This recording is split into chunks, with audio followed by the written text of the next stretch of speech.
The Hide by Laura Bynum. Chapter 1. Time to Run. Day 1, Night. There's a loud knocking at the front door, the big, meaty kind made with the side of a fist. The knocks rush into the dining room, now empty of everyone but me, silently counting my money, and Barbara quietly stacking hers. She's making an icon of her tips in the middle of the table. 120 on the bottom, then 4 quarters on top, another 20, another 4 quarters, and so on, until by my count, she's $84 in. Barbara is unfazed by the barrage of knocks and continues her Jenga-esque tower. I pretend startle and slap both hands against the table. The tower of tips falls over. Barbara looks up.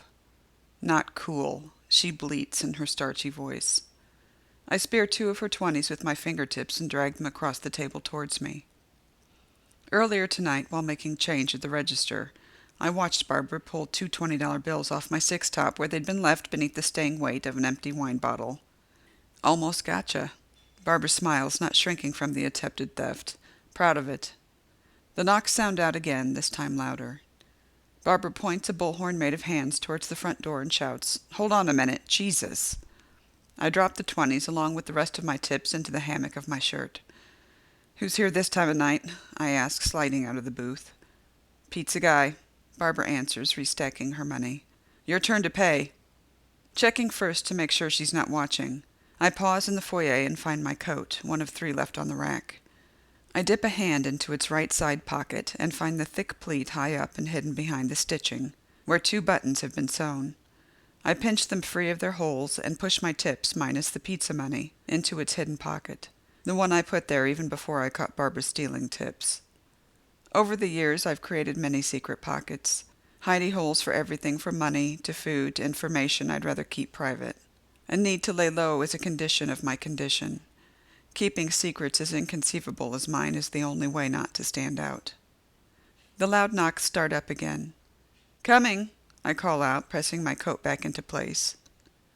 At the restaurant's entrance, I unlock the main door and slowly, so as not to hit the figure behind it, push open the second. A storm door put there to keep out rock dust blown over from the parking lot, and spray dragged up from the river when the winds pick up. "Hello," I say, flipping on the overhead light and stepping out onto the porch. The delivery person, a woman, doesn't answer. With her head down, eyes on the boards beneath her feet, the first thing I see of her is a vertical stripe of pink scalp, then, exploding away from it, white frayed hair. Some of it has been combed, as evidenced by the tine marks preserved in a mixture of dirt and oil. The rest has been left in knotted clumps so thick and hardened they stand erect, at odds with gravity. "How much?" I ask, while resisting the urge to cover my nose. The woman's flannel shirt, several sizes too big, smells of mildew. Her equally too large trousers, fallen to her hips, smell of urine.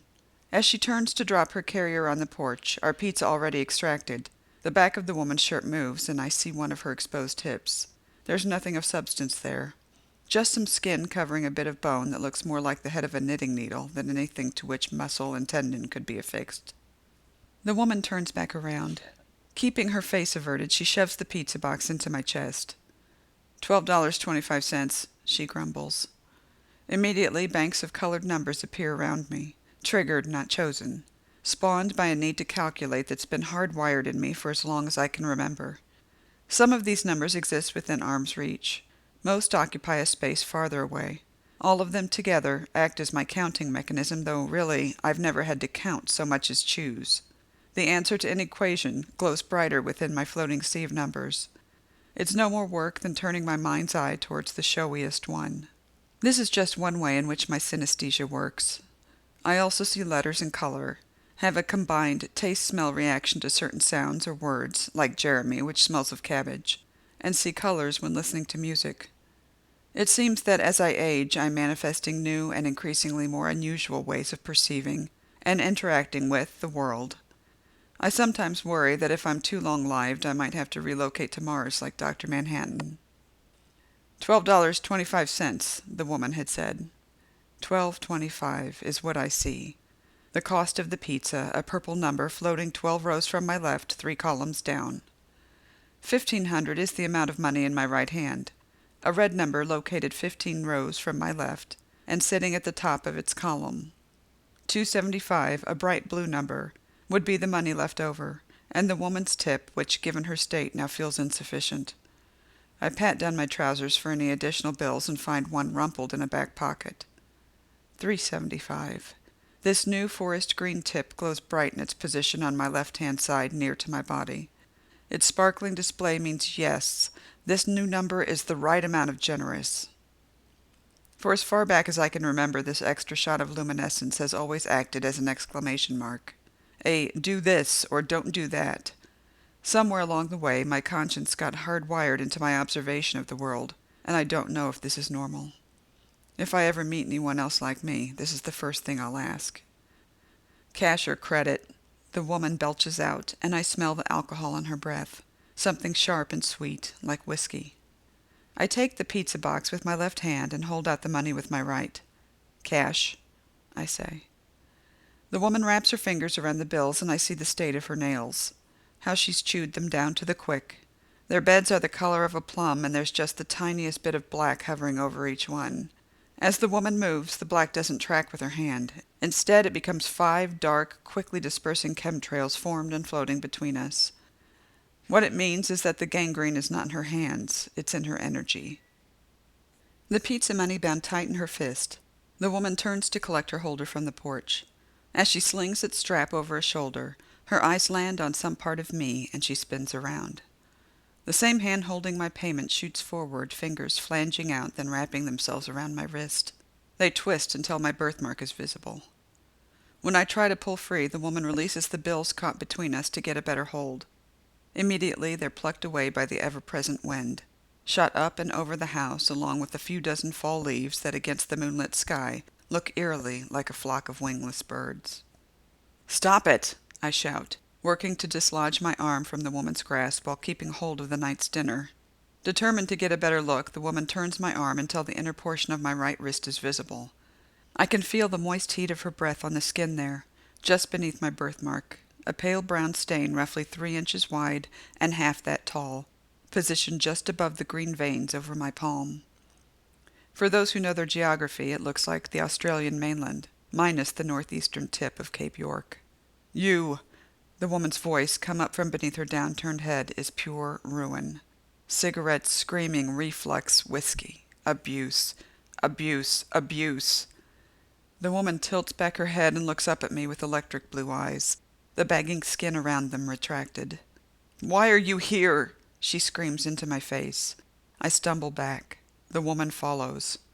"You need to leave," I say, with more authority than I feel. "Leave or I'll call the police."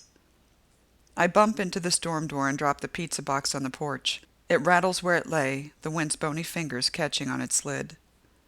Tears suddenly half-mooned in the woman's eyes, she points at me with a nailless finger. "You killed her, and you know it!"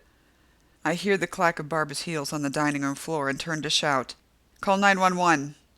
Immediately the clacking stops, then starts anew, diminishing as Barbara heads back the way she came, gone to find a phone. With surprising dexterity, the delivery woman sprints across the space between us and takes my face in her hands. "You killed your own mother!" she shouts in a voice both ripped and ragged, the voice of someone ruined by an unbearable thing. I shove the woman away and slide around the storm door's edge, yanking it closed behind me. Before she can take hold of the handle, I slam its locking mechanism into place. "I've got them on the line," Barbara shouts from somewhere far removed from the front door. "They're sending someone now." The delivery woman backs up to the edge of the porch, the look on her face utter devastation. "You're not supposed to be here," she whispers, swaying. "They promised me." Without warning, she lunges towards the door. I watch through its clear pane as the tips of the woman's fingers collapse against it, the distal bones buckling and rolling under, her knuckles following, smashing against the glass. I see it when the skin there splits over the shiny white bone. I recoil at the little bursts of red, so like the yellow guts of bugs exploded on a windshield. "They should have killed you!" the woman screams, lips trembling. "They should have killed you when you were born!"